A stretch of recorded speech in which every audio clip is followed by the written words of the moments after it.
welcome everyone to episode 2 of the relaunch of Cryptophiles. I am Jesse, sounding a little under the weather. I hope that doesn't ruin your enjoyment of the show.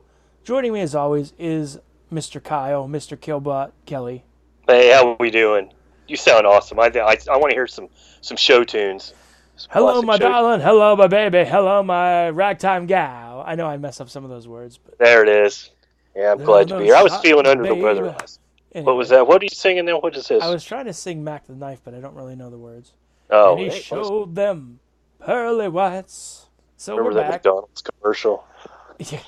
Thanks to everybody for downloading. The response. The download response to the first episode was amazing, and I want to thank each and every one of you. And new listeners, welcome. Old listeners, welcome back. If there's any, how do the kids say now, OG listeners, welcome back. OGs in the house. I know there's some out there. Yeah, we'd have to have some OGs. Before we forget, we do have a Facebook group. Search for Cryptophiles Show, and we post a lot of stuff there. Like Kelly does a lot of pictures. I do a lot of just Bigfoot stuff I find, like breakdowns of videos, and it's really fun. I mean, we have some more stuff planned out. Like I don't know if I can do like a question of the episode, but some kind of interactive topic for everybody. And I'm with you. I was thinking that too. I wanted a little more interaction. That'd be cool. Yeah, well, requests if there's some creature, hey. And I said on the group, but I'll say it again. Yeah, to that, if there's a cryptid that you'd like us to cover a little more in depth, let us know. And if you have an encounter, feel free to post that on the group, or better yet, get in touch with us and come on the show and talk to us about it. Absolutely. And no, Alan, this does not include the time you met the Space Sasquatch, because that did not happen. Or did it? Speaking of Harry and the Hendersons, what do you say we get into... I just lost my story here. To help if I can find it. Oh. You have hurt my friend. It's an early American Sasquatch story, and it's one of the eeriest ever, claims this article. This is from Mysterious Universe, and it is written by Micah Hanks, who we both know. I think, didn't you listen to Grayling Report a little bit? Truthfully, it's been a few years, but I love the Grayling Report. Yeah, I haven't either, but I mean, at one time I thought you did. Yeah, it was good. And Mysterious Universe. I think that's how I found out about the Grayling Report, was through Mysterious Universe. I think I did too, because they were on. But it was a really good show. But let's check this out. It is arguably one of the most unusual stories in the already strange mythos surrounding the North American Sasquatch. Excuse me, sir, I don't think the Sasquatch story is strange in any way. I mean, was that you or that? That was me. I don't think Bigfoot's strange. I'm sorry, I just don't. You don't think so? No, maybe you don't label. You don't attach labels. No, we don't attach labels here at Cryptophiles. The account given in 1929. That was the year my grandma was born.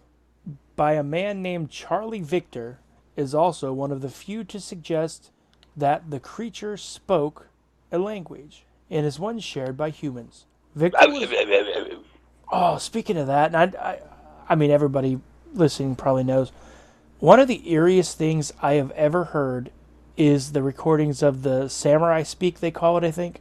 Oh, from the Sierra Sound? That creeps me out every time I hear it. No matter how many times I hear it, like the hoots and the hollers and the growls, whatever, but that samurai Hoots speak. And hollers. Yeah, that samurai. That's our bluegrass band, actually. Hoot and hollers. Hoot and Annie hollers. But that samurai speak always freaks me out. I've always wanted to buy that CD, that whole thing that has that on. Yeah, that is crazy. And you hear about that with a lot of accounts, that samurai speak. And you do, and kind of gibberish. It always creeps me out. That is crazy. Yeah, you should get a ringtone with that. That would be kind of cool, wouldn't it? Victor was a member of the SKWAH Squaw Reserve in the 1920s. Sir, that is a derogatory term for Native American women. I don't think it was that, though. I think I'm pronouncing it wrong. I think so. I just wanted to say that. According to the British Columbia Assembly of First Nations, the Squaw First Nation, sometimes also called the Squaw Band, is a band government of some other Indian name Native American name I don't want to butcher. They are the Kalo people. I'm going to skip this part because I don't want to butcher the names. They're British Columbia, Canada. Insert the names of... Native American... Well, it says Indians in quote, but I don't... Okay, this is a quote. This isn't me saying this. Indians have always known that wild men live in the distant mountains, Victor was quoted as saying in Maclean's magazine in 1929. Within six... What? Nothing. Go ahead. No, what were you saying? I don't remember. I'm sorry. Go ahead. That's all right. Within 60 and 100 miles east of Vancouver, and of course they may live in other places throughout the province, but I have never heard of it. Victor's recollections were among many that were shared with J.W. Burns, a teacher at the Indian Reservation in Vancouver, British Columbia. Oh, Victor. Tell me a story, Victor. Oh, Victor. Victor. Victor, baby. Darling. This is going to be a lonely Sasquatch finds Victor. Victor, come find me. Burns wrote several articles on the subject and is credited today with coining the word Sasquatch, a likely mispronunciation of an earlier Native American name for the creature. There's a picture of this guy. Okay. Charlie, according to the story he gave to Mr. Charlie Victor, he had been one of the best hunters in this province and had many thrilling adventures in his time. When approached by Burns on the subject, Victor told the educator that he knew many stories about the strange people, as he called them, a group of hairy mountain people with whom there are but few now.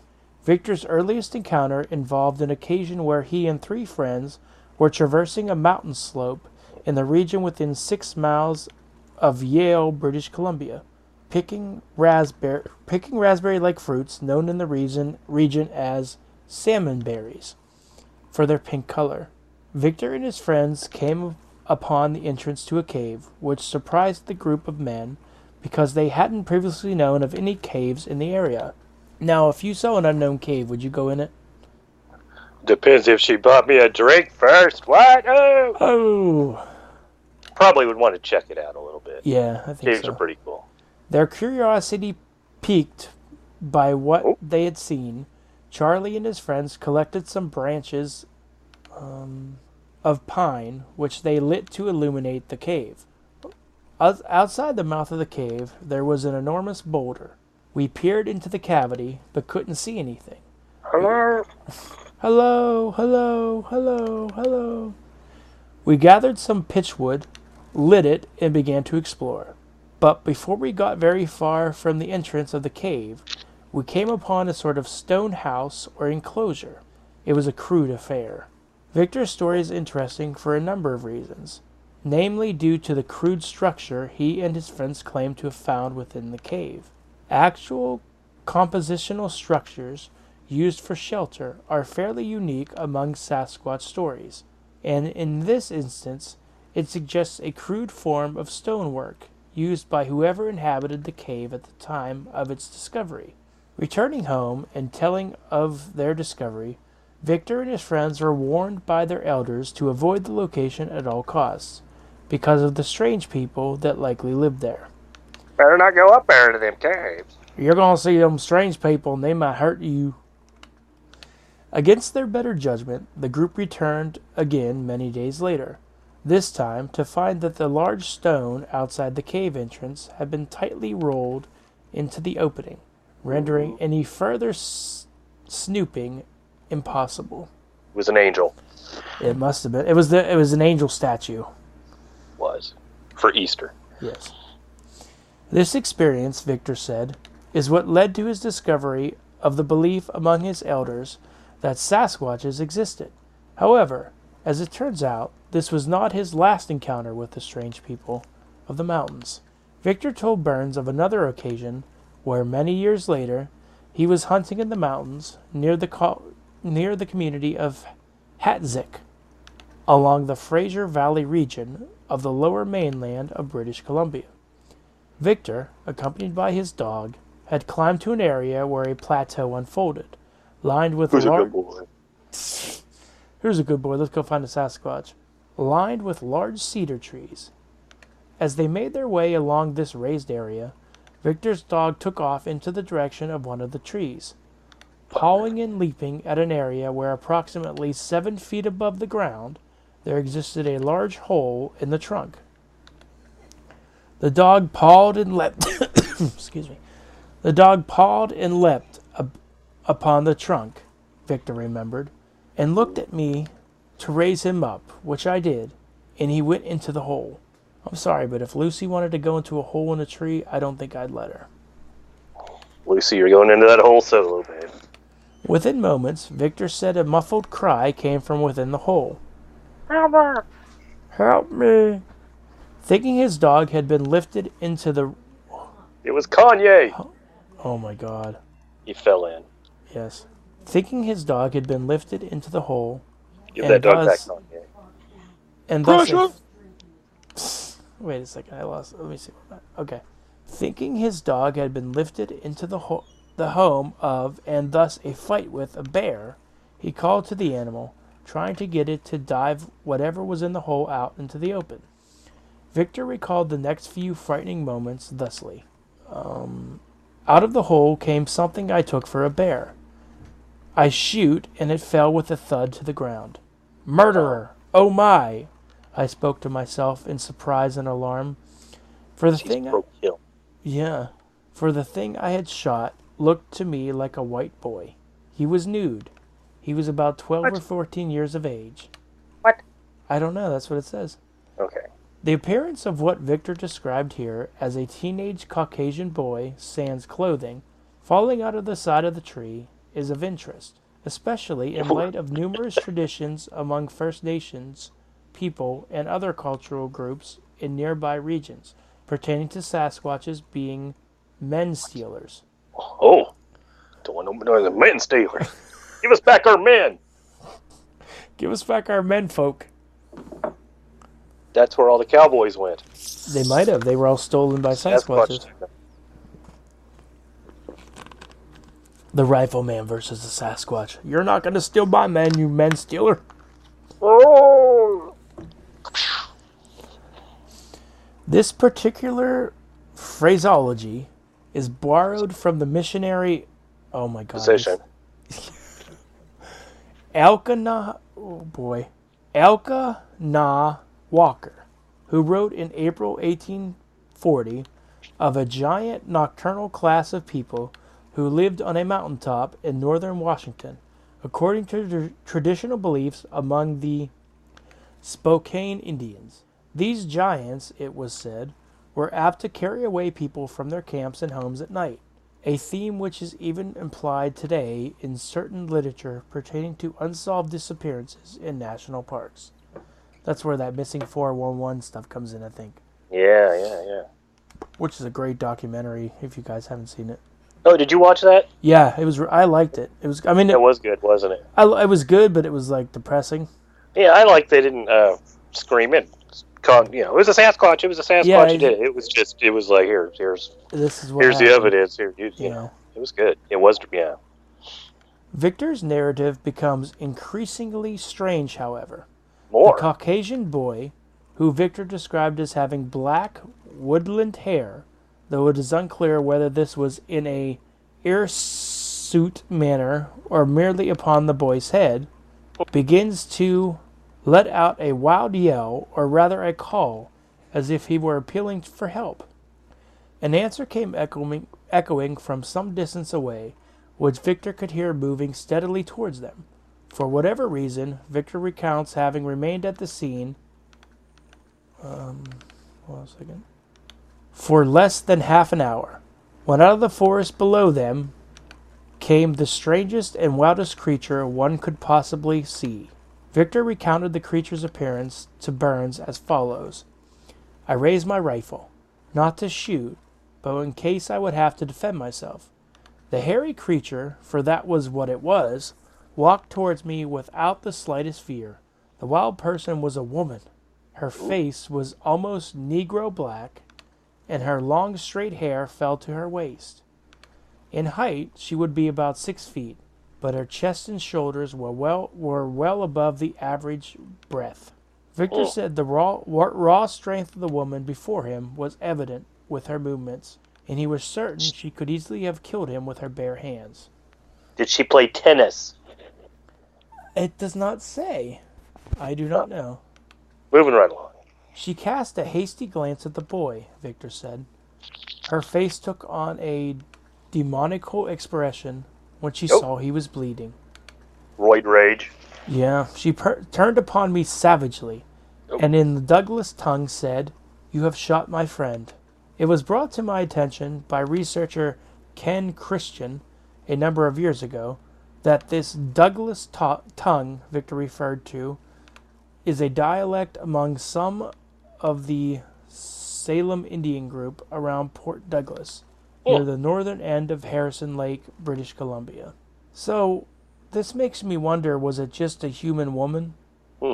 Like, was it just a human... It just looked a little different. Yeah, was it just a human woman that lived in the forest?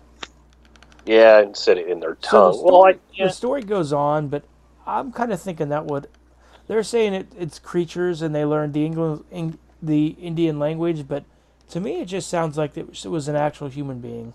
I know one thing, it was damn fascinating. That's for sure. But I do. I just think she was human. Probably. Speech. And we haven't done many. Well, we haven't done many stories. I started to say this is only our second episode, but on Sasquatch speak, and that's interesting. We should do more of that. That is interesting. Oh yeah, we will. So where are you going to take the jet next, sir? We'll just hop on the Cryptophiles segue and segue right into 10 different types of Bigfoot cryptids that you may not know about. Oh, I always like these because I always wonder if there's any I don't know about, which there probably are. I did too, and when I was looking through, what I wanted was something from on the different types of Bigfoot in North America. Like Will Jevning has talked about that on his podcast, and I was looking for something on that, and I need to dig a little farther. It's really fascinating. But I found this, and this is from Listverse, and it's from April 4th of 2014. And that it's doesn't from matter.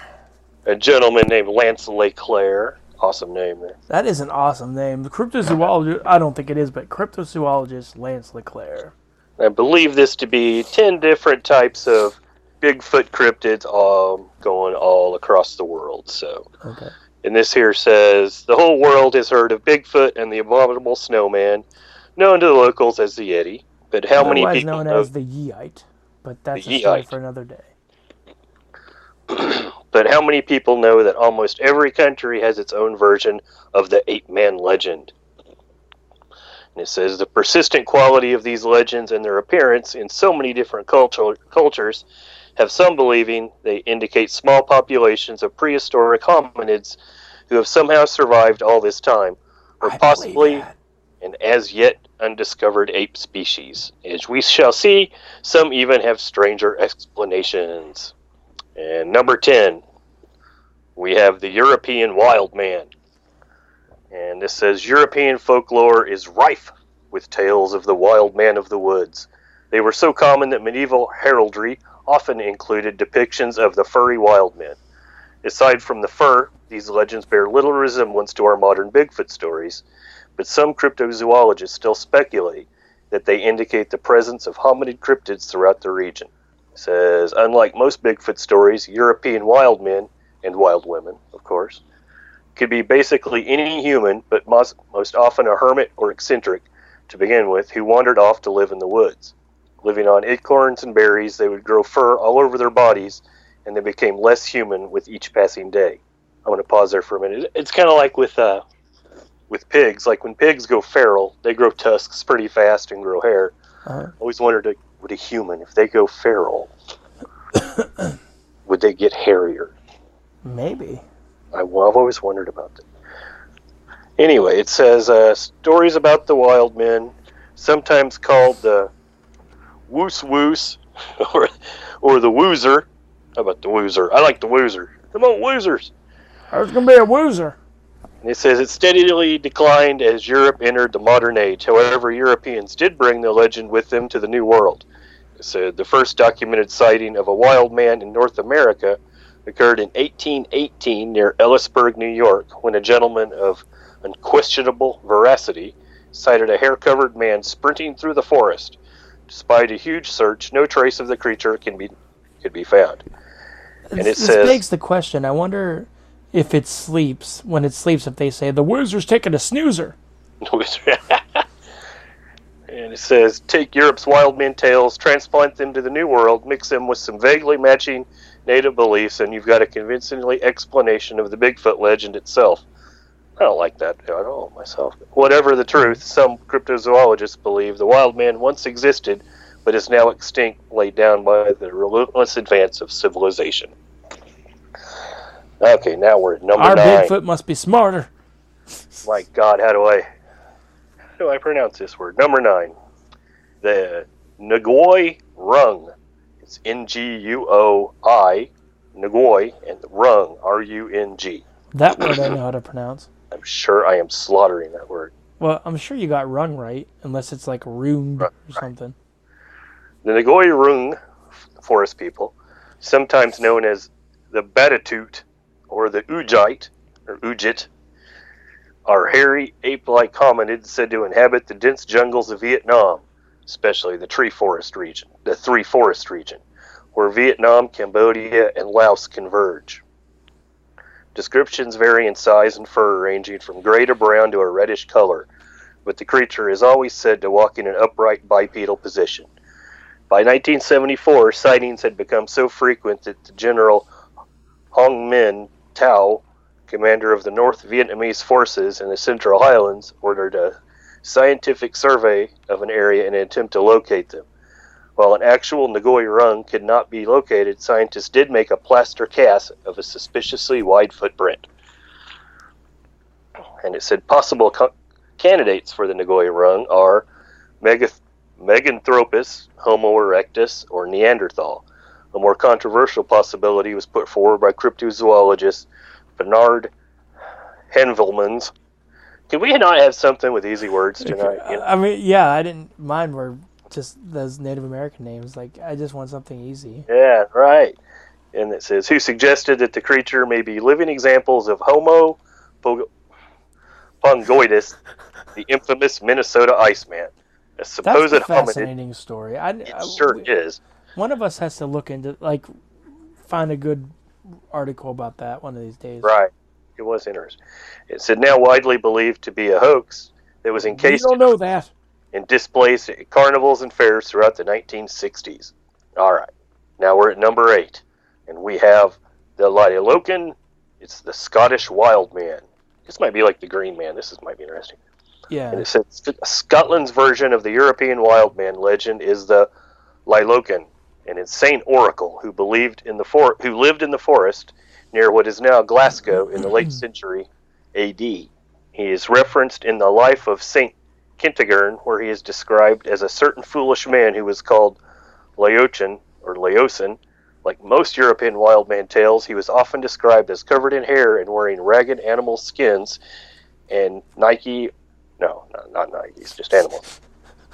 The most interesting thing about the madman of southern Scotland and his association with Merlin. That's kind of cool. The medieval text known as the Scotchachronicon, I believe. That's kind of cool.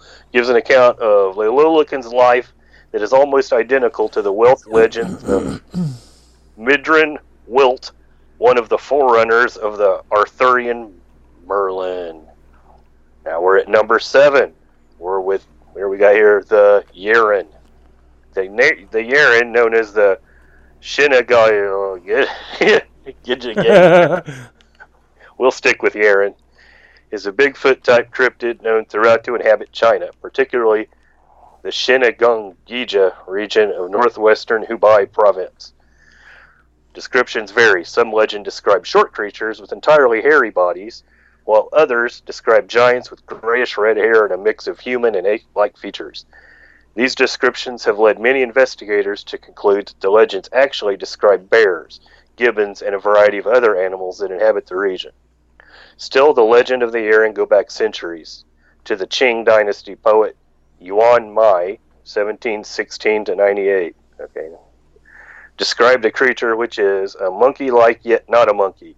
A much older legend states that during the time of the first Chinese emperor, people would run off to the woods to avoid being the forced labor on the Great Wall. Like the wild men of Europe, these fugitives would grow fur all over their bodies and become wild. A legend containing a grain of truth, perhaps? Modern sightings of the Yeren have been fairly prolific. In 1940, a biologist named Wang Seelin supposedly studied the body of a female Yeren. In 1976, yeah, he did. In I was going to make some comment too, 1976, but I don't have anything good to say. I heard you squeaking. Something had to be.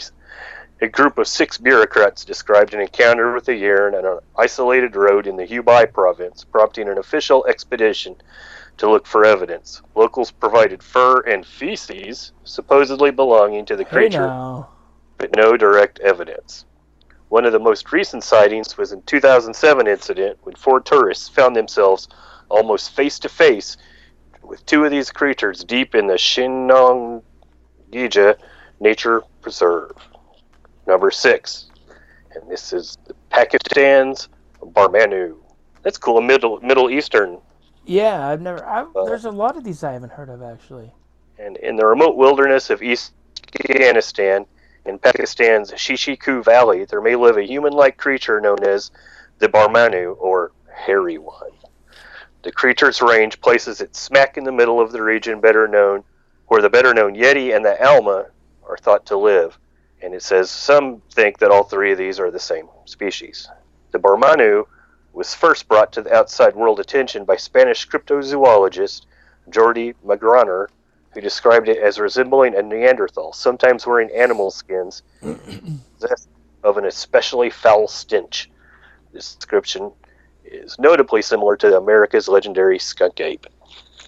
And it says Magraner and a team of investigators traveled regularly to the region between 92 and 94, reporting footprints and grunting sounds in the night, which they attributed to a primitive voice box. Magraner continued his research, but on August 2nd, 2002, tragedy struck when he was murdered by his Pakistani guide with just a few weeks before he had planned to return to Europe with his findings. That took a turn. It makes you wonder if he found something.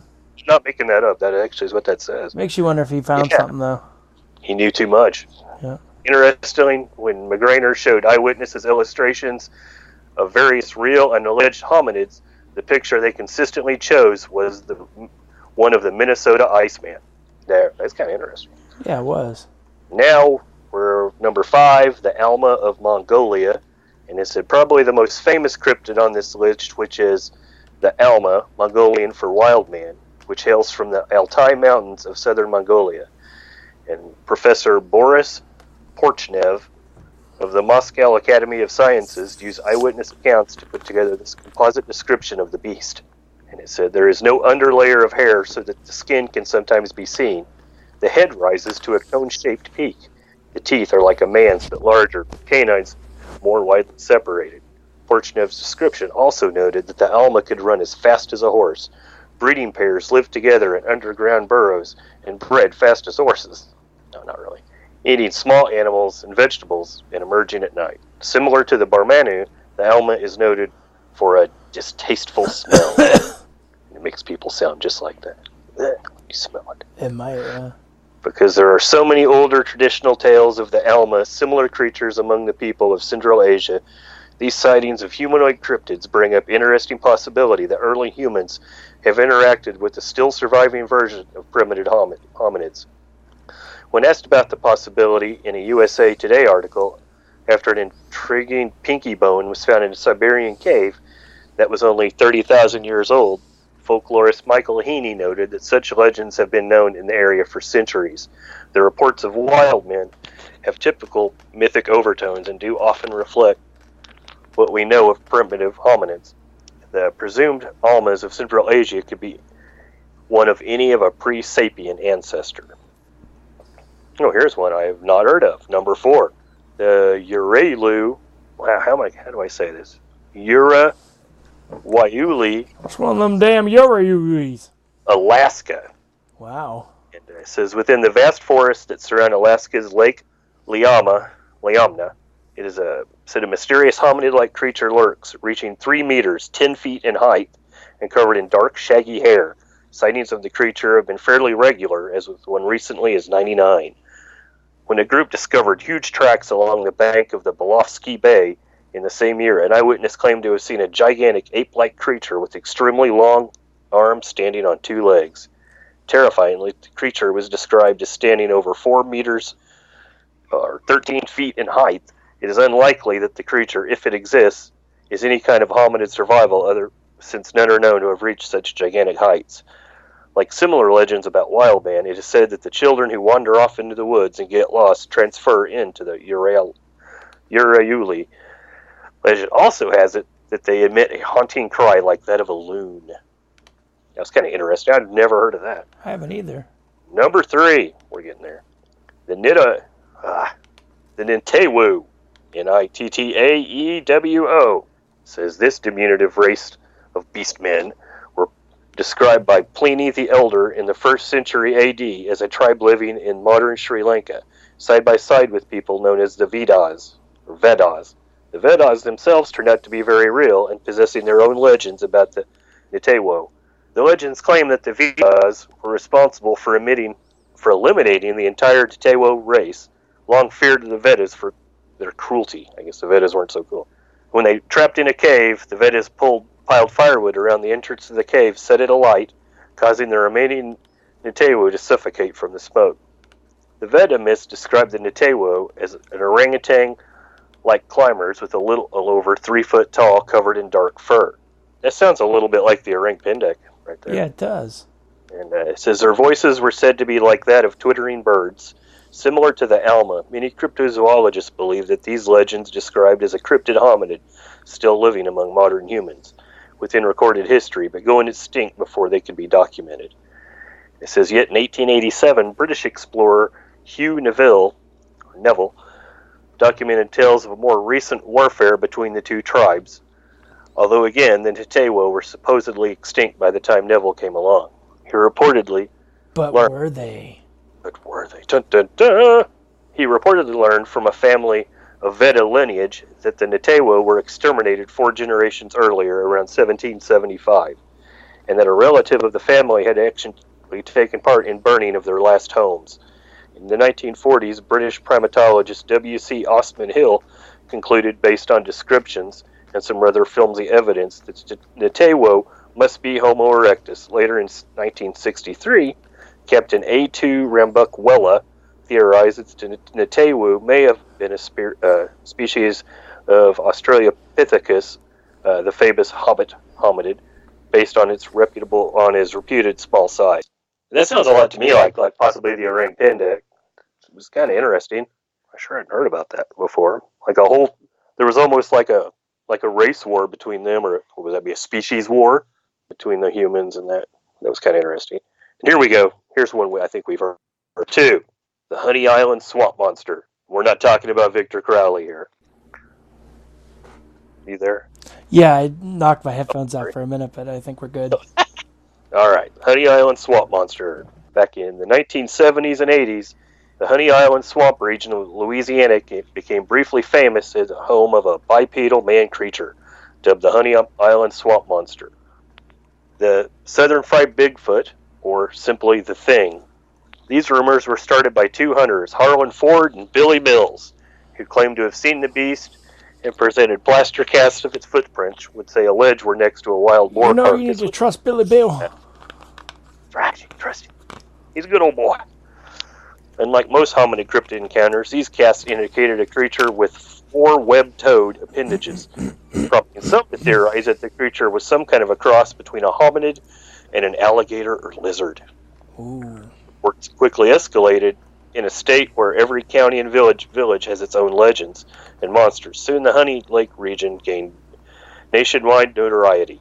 This is something I don't know much about, just the Honey Island Swamp Monster, personally. No, maybe we could always look more into it. Dig into that more, won't certainly.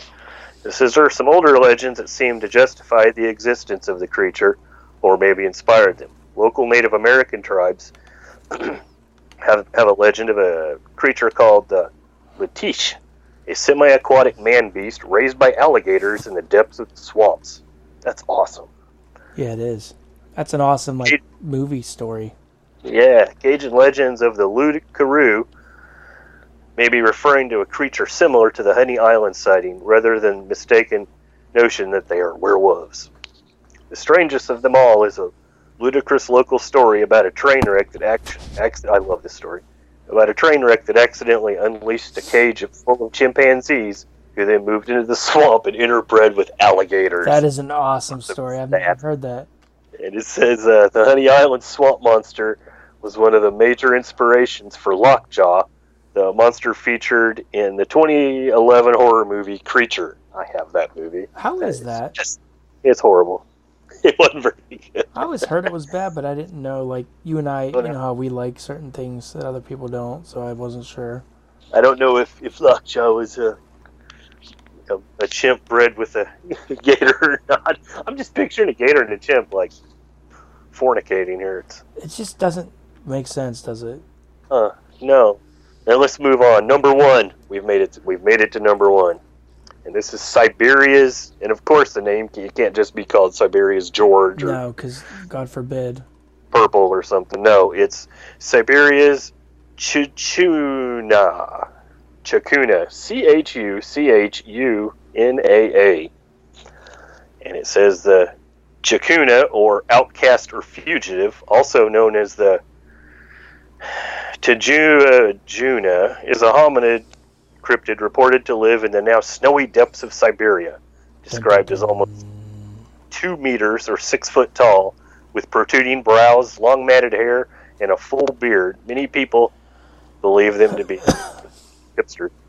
Many people believe them to be surviving Neanderthal or Homo gardarensis. Unusual for such legends, that Chachuna is commonly reported to wear clothing made of deer skin. In 1933, Professor P. Dravert, after hearing accounts that the Chachuna were being hunted, petitioned the Soviet government to put an end to the practice, calling for the creatures to be recognized as full citizens of the Soviet Union and therefore deserving of equal rights under the law. His call to action went unheeded at the time, but as recently as 1970, geologist Vladimir Pushkarev was also conducting research on the creatures, concluding that their numbers were dwindling as the civilization encroached on their territory. Once reported so often that the Soviet government was fairly convinced of their existence, there have only been a few modern sightings of the creature, and mostly unreliable or unsubstantiated, and a few of the standard blurry, shaky videos, such as the one above, have surfaced on YouTube. Yeah, there is a video on this too. Oh, okay. Some reports insist that the Chichua are man-eaters and they have a tendency to steal food and supplies from campsites. Despite a wealth of tales from throughout history, no physical evidence of any kind has ever been found to support the Chachuna legend. And that was our 10 not-so-standard Bigfoot types. I've heard of a few of those, but not as many as I thought. Yeah, it's kind of fascinating. Yeah, it wasn't what I was looking for the show tonight, so I'll be back with something. We have many more shows, everybody. All right. I'm gonna go to Louisiana. Woo! And we're gonna have our first ghost or paranormal tale on the relaunch of Cryptophiles. And when we focus on the cryptids, I bring the creepy sometimes. You know, that's the only thing that really scares the shit out of me is ghosts. Like, that's, Yeah. The monsters, the cryptids, even Bigfoot.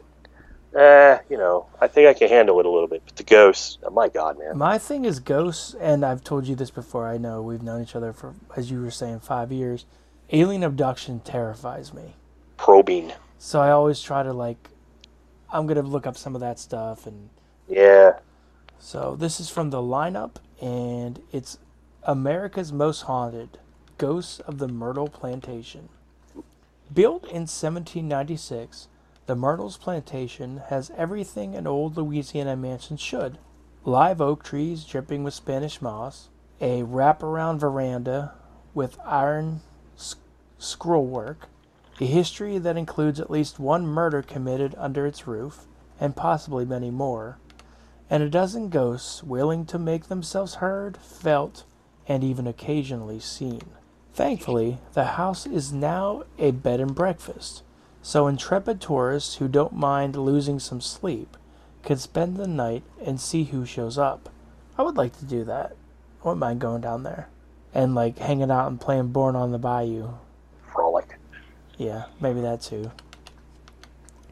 The house is rumored to have been built on top of an old Tunica Indian burial ground, and there are claims that at least 10 murders have been committed there over the years. What's with people always building shit on top of Indian burial grounds? That's why I've always wondered if like a lot of the stuff Is there not enough space in the United States? A lot of the stuff is legend because you hear that so much. Enough square footage. Hey, now we got to do it here. Let's build it on top of this burial ground. Yep. Hey, George, over here. There's nothing. Nope, right here. These events left the plantation a fertile ground for restless specters and spirits, several of whom appear in photos taken by visitors. One of the most famous photos of the Myrtles Plantation hauntings shows a grim-faced little girl in antebellum clothing, lurking behind a window as a couple of unsuspecting tourists get their picture snapped. Could she be one of the girls reportedly poisoned by a slave? We take a picture. It has a picture of it has the picture here, but I don't know. I mean, I can't really look at the picture, so. Another famous image is said to show the poisoner herself, a slave girl named Chloe, who also met an untimely end. As the legend has it, Chloe was the Rolling Stone. the recipient of owner. Oh, look at this name, Judge Woodruff's Penis. advances. Yeah, advances. So probably, in return for her acquiescences, Chloe was able to work inside the house. Yeah, he was totally giving her the penis. He was totally giving her the Woodruff. Oh yeah. No, it's horrible. No, but that's probably what he was doing. It's horrible. Woodruff became interested in a different slave girl. Chloe feared she would lose her position in the house and be sent to work in the fields. It's said that she then poisoned the judge's 2 daughters, hoping only to make them ill enough that she would need to nurse them back to health and be able to keep her position. But the plan backfired. The girls died, and Chloe's fellow slaves, fearing they would be blamed, hanged Chloe and threw her body in the river. God. Wanting more Oh, I just almost read an ad. Sorry, everybody.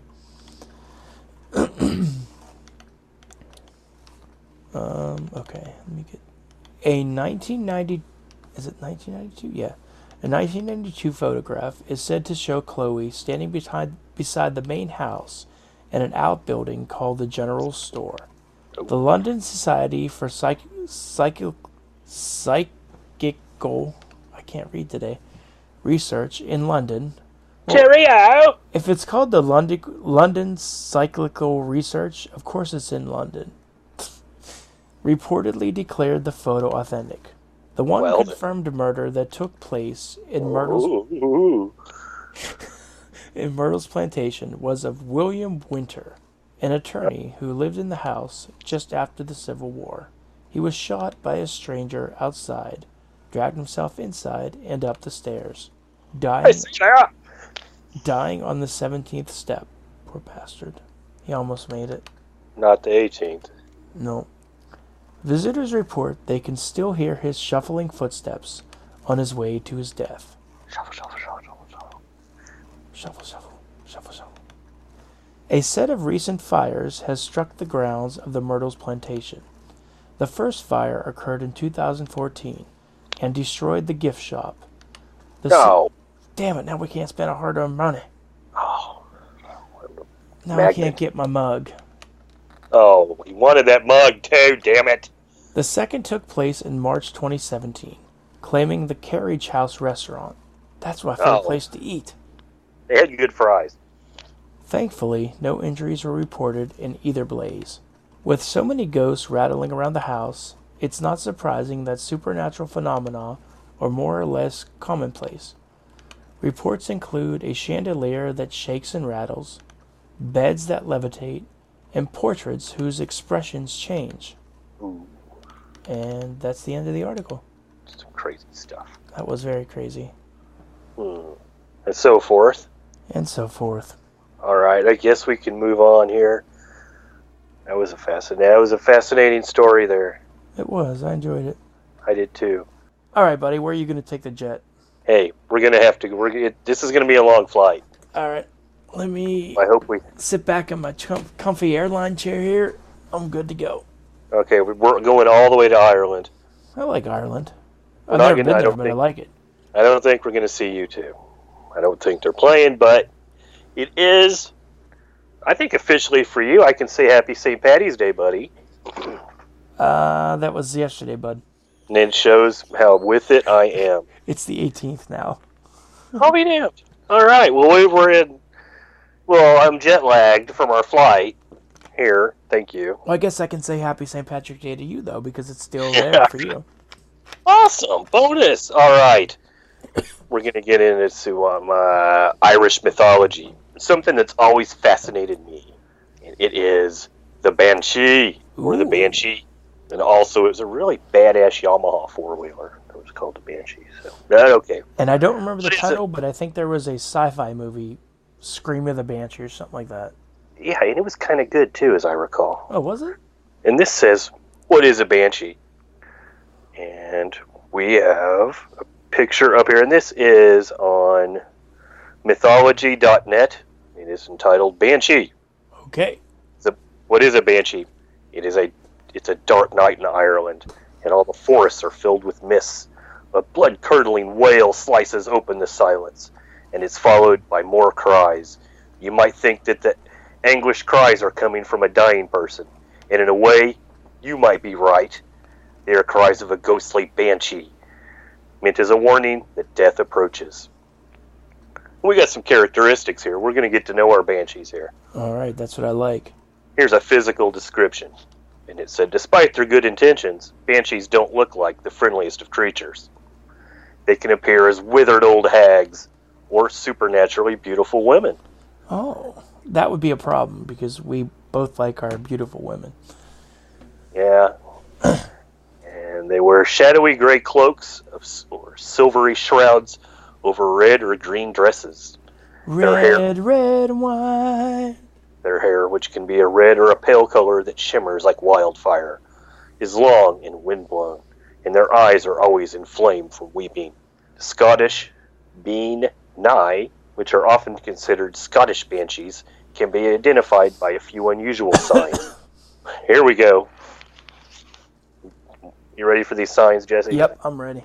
First off, their breasts droop. Oh, That's what it says. Their breasts droop. They got droopy breasts.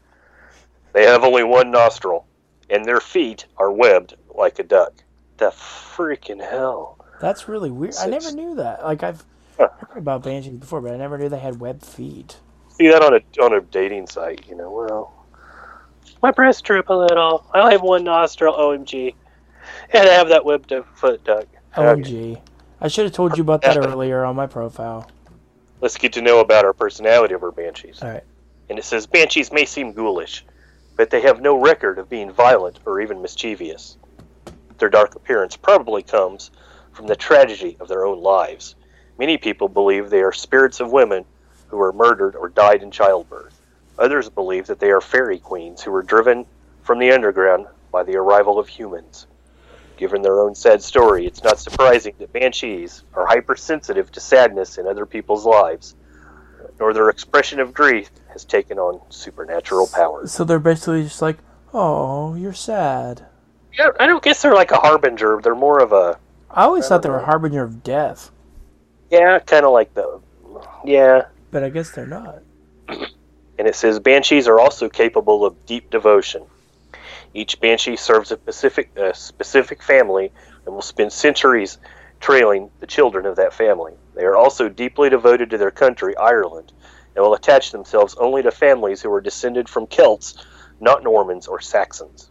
Finally, there are clues that suggest that banshees are attracted to wealth and nobility.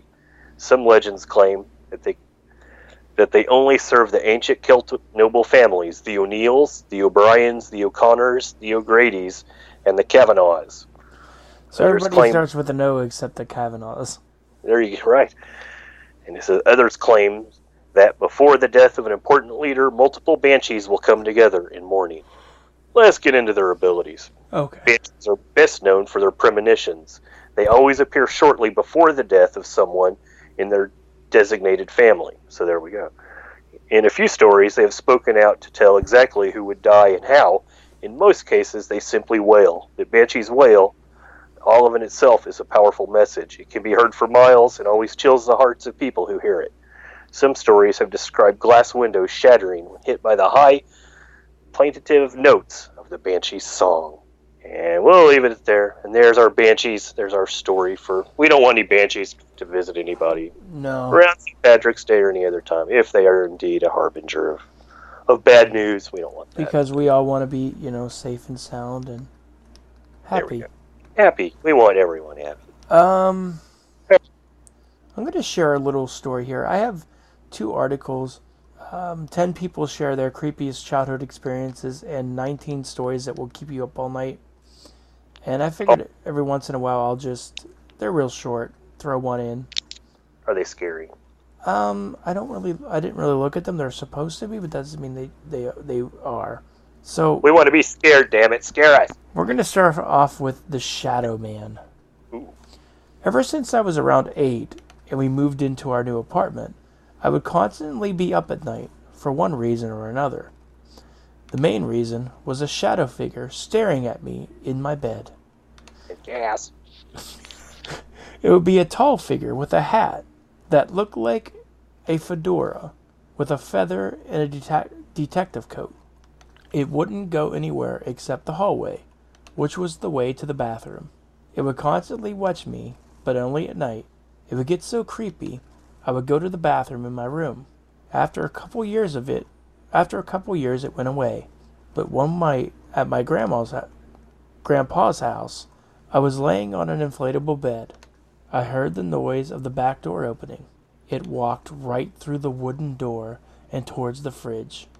Grabbed the Sprite from the fridge, opened it, grabbed a straw from a cupboard as if it lived there, and knew where everything was.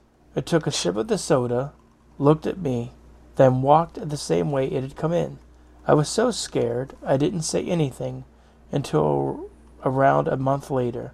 That was the last time I ever saw the Shadow Man. You know who that was, right? That was a young Jesse. I was thinking man with a hat, somebody we know in Montana. Oh, taking the Sprite. Yep. From the Precious Girl. Yep. So that one wasn't super scary, but I figured every episode I'll throw in one of these or alternate between the other one, which is 19 true stories that could ruin your night. Oh. You know what? Let's do the first one of these two. Do it. Let me find where it starts. Okay, number 1. Oh, this is creepy. Say how I've heard this before. The Dancing Man. Was he twerking? About 5 years ago, I lived downtown in a major city in the U.S. Twerk. I've always been a night person, so I would often find myself bored after my roommate, who was decidedly not a night person, went to bed. To pass the time, I used to go for long walks and spend the time thinking. I spent 4 years like that, walking alone at night, and never once had a reason to feel afraid.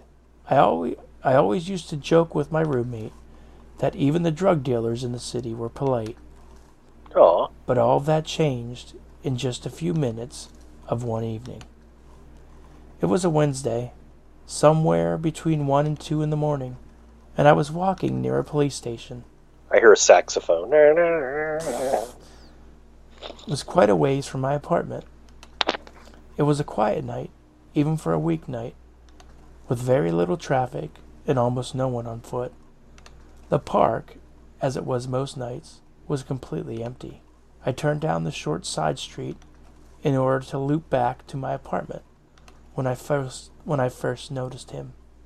Oh. At the far end of the street, on my side, was the silhouette of a man dancing.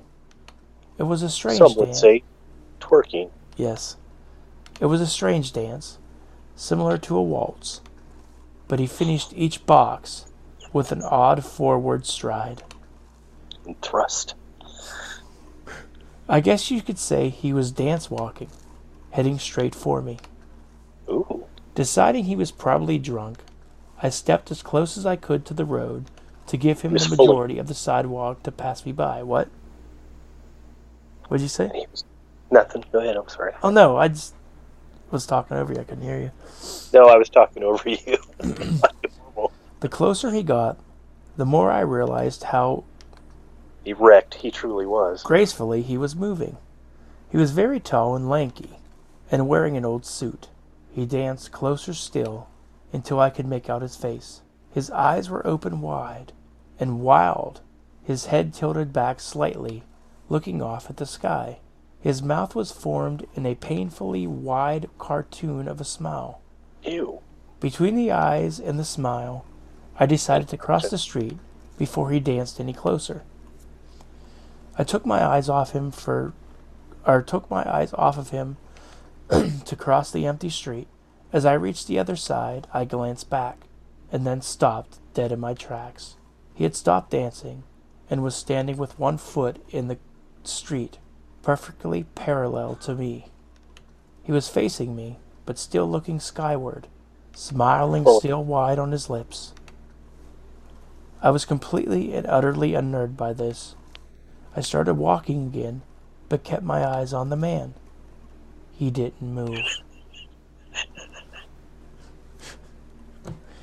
Once I had put about half a block between us, I turned away from him for a moment to watch the sidewalk in front of me. The street and sidewalk ahead of me were completely empty. Still unnerved, I looked back to where he had been standing, to find him gone. For the briefest of moments, I felt relieved, until I noticed him. He had crossed the street. It was now slightly crouched down. I couldn't tell for sure due to the distance and the shadows, but I was certain he was facing me. I had looked away from him for no more than 10 seconds, so it was clear that he had moved fast. I was so shocked that I stood there for some time, staring at him, and then he started moving towards me again. He took giant, exaggerated, tiptoed steps, as if he was a cartoon character sneaking up on someone, except he was moving very, very quickly. I'd like to say at this point I ran away or pulled out my pepper spray or my cell phone or anything at all, but I didn't. I just stood there, completely frozen, as the smiling man crept towards me. And then he stopped, about a car length away from me, still smiling his smile, still looking to the sky. When I finally found my voice, I blurted out the first thing that came to my mind. What I meant to ask was, "What do you want?" in an angry, commanding tone. What came out was a whimper. What the fuck? Regardless of whether or not the humans can smell fear, they can certainly hear it. I hear it in my own voice, and that only made me more afraid. But he didn't react to it at all. He just stood there, smiling. And then, after what felt like forever, he turned around very slowly and started dance walking away. Just like that. Not wanting to turn my back on him again, I just watched him go.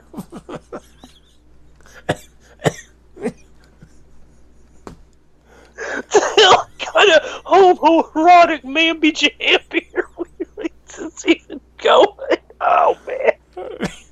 I totally lost my spot. Okay. Not wanting to turn my back to him again, I watched him go until he was far enough away to almost be out of sight. And then I realized something. He wasn't moving away anymore, nor was he dancing. I watched in horror as the distant shape of him grew larger and larger. Throbbing. He was coming back my way. And he was. He was running. I ran too.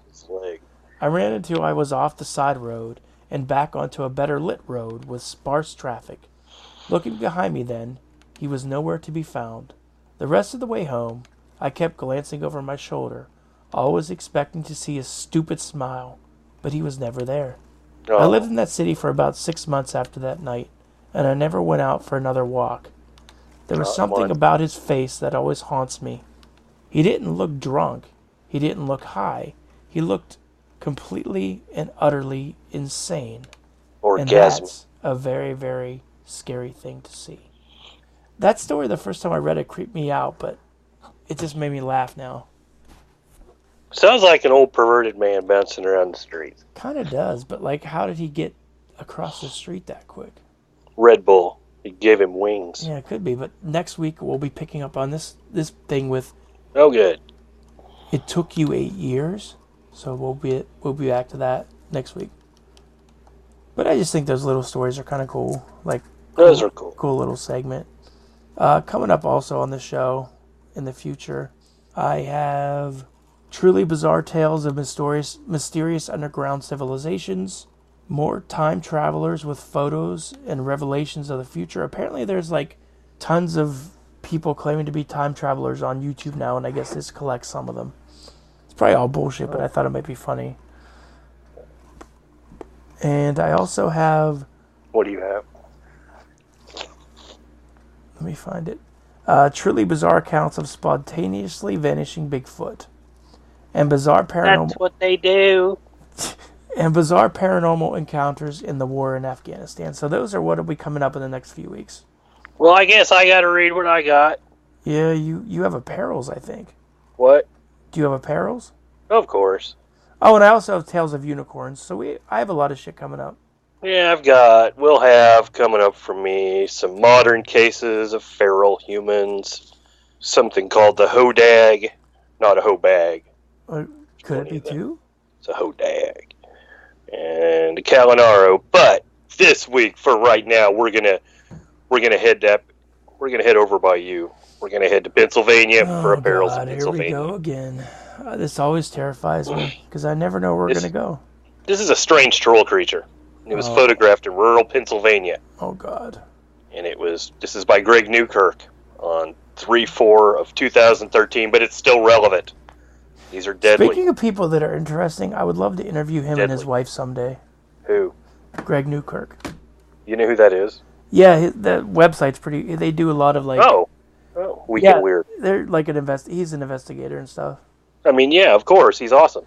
Right? Full cred. They have a... Okay. They actually have a... it doesn't ever come here. If it comes near you, we're gonna go sometime. I think it'd be cool. How many times are you gonna say come? I thought of that. They have a traveling museum of like haunted items that they've collected over years. Yeah. That they bring out and stuff. You should go. Can I read the story now? Mm-hmm. This is only your life we're talking about. I mean... Sorry to sidetrack you. Excuse me, here. These are right outside your window. That's why I'm wanting to get the...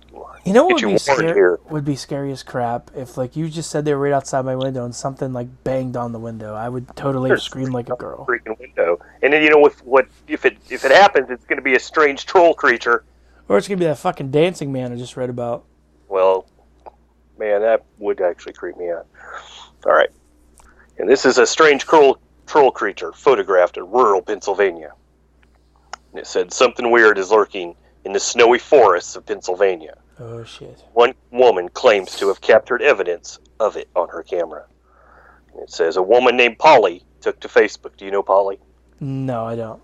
Okay. Took to Facebook a few days ago. It's like one of those things where...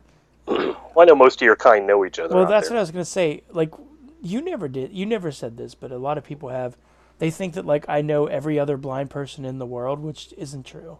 It didn't say she was blind. No, I know, but I'm just saying, like, you said most of your kind know each other, and that's how people feel about blind, I think. What do you mean you kind? That's not cool. Okay. You're the one that said it? No, it sounds different when you say it, though. Well, yeah, whatever. Right, let's talk about Polly. Okay, what did Polly see? I'm so Polly. sorry. Can we get back to Polly here, please? Polly want a cracker? Well, she took to Facebook a few days ago in order to produce photographic evidence of a Sasquatch. And it said that was stamped on her friend's rural property. Like all great image of mystery creatures, the digital zoom has clearly been cranked to the max, making any kind of fine detail next to impossible to define. But it appears to show a gangly, crouched creature moving on all fours. Polly told Facebookers that the creature didn't fear humans and moved like a juvenile primate. Here's a stupid question that I should know the answer to. What up, bud? Wouldn't this is just me, not being able to see. Wouldn't a zoom make something like blow a picture up and make it more detail? No, it gets pixelated sometimes. Oh, okay. The more you stretch it out. Does that make sense? Yes, I gotcha. I was trying to make a joke about the more you stretch it out, but I have nothing. You've proven it cannot be stretched out. That is a myth. Twerk. Right. It says, a friend of mine, this is Polly talking here. So it says, oh my God, a friend of mine lives in Pennsylvania and saw this thing as she called her dogs in. She was scared because it didn't run off. She has 2 big black chows. We think she saw a baby Sasquatch. And that is what she thinks also because she has never seen anything like this. She knows what a black bear looks like, and she said it looked like a little gorilla. Polly. Okay. It says the gangly beast does seem to fit the profile of other Bigfoot snapshots. So many commentators is referring to it as a troll. And it says, my first thought, their first thought, not mine, and maybe I play way too many video games, them, not me, I don't play any, is the beast looks an awful lot like one of the grunts from Halo. Does that make sense to you? Do you know what that is? It's some kind of like space game with guns. When you play Halo, are you grunting? I don't play Halo. Ugh. Halo. Okay. Someone get Master Chief on the line, whatever that means. Master Chief is like the hero of the game, I think. Okay. Not Master Chef, Master Chief. Master Chef would be awesome as hell if that was like some dude in his chef's apron with like one of those Ginsu ninja knives they always advertised. It slices, it dices, like he just goes off. Yeah. He goes after trolls. But wait, there's more. It says, what do you think is peeking at us in this bizarre photo? And the photo is kind of cool, and I will definitely be putting this on our Facebook thing. Okay. And it says, is there a more mundane answer to the pixelated image? And here it is. And it's kind of cool. And it does look like something gangly on all fours. I couldn't tell you what it is. It's kind of creepy looking. And they're right outside your door, Jesse. They're all over Latrobe. Herds of them. Oh, great. It says that down here somewhere, but I just lost it. But it's there. It probably says, Jesse Bollinger, beware. Yes. Latrobe, mainly. Yeah. It's drawn to Hallmark movies being played. Well, I'm safe for now. Okay. There's no St. Patrick ones? Might be, but it's not to get into a whole discussion about Hallmark, but we usually watch them the most at Christmas time. I know, you do watch them. I do. I mean, I don't even know how many. John Boy Walton and the mom from Growing Pains. I don't even know how many I watched. A pregnant daughter who might be a lesbian, but it's all good. Yeah, it's all good. Actually, it tugs at the heart. Let's admit it. Yeah. Well, but that's all I got. That's what you need to be careful and watch out for is strange Bigfoot type, gangly, quadrupedal trolls. Okay, I'll be ready.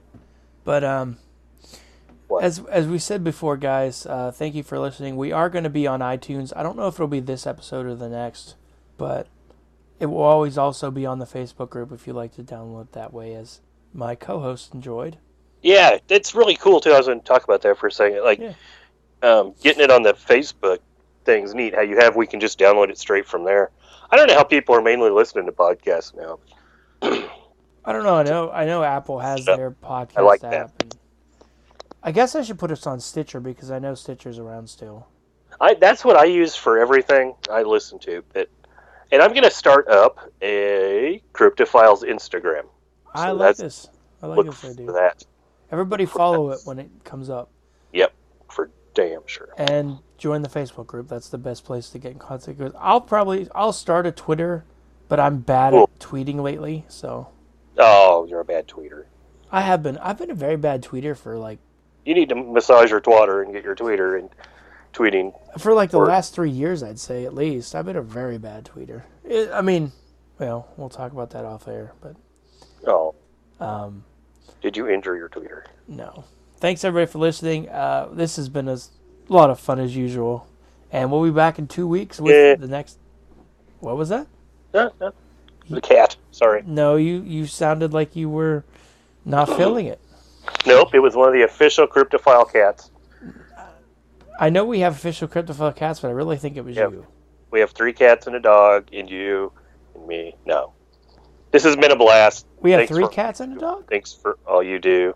And thanks for everybody interacting. That's cool. Interact more and hey, We'll that's interact awesome. back. That's why we do it.